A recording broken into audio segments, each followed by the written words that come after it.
tässä on mun tai meidän kissan Roope. Ja Roope on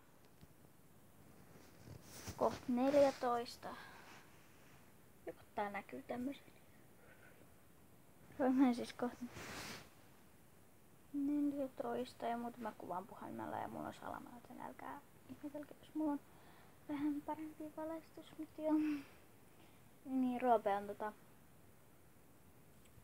Matias-kissa ja varmaan sen lempiväri on valkoinen. Ja se on yleensä ihan valkoinen, mutta sitten kun se tulee kotiin, niin se ei ole aina niin valkoinen. Se on vähän likainenkin jo tämmöstä. Joo, mitäs mä tässä nyt vielä kertoisin. Roope ei tykkää siitä, kun se korva niinku puhaltaa tälleen. Näet? Siinä.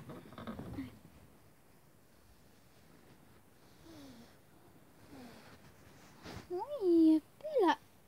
Tää on oikeesti aika kirkas, älä katso tähän.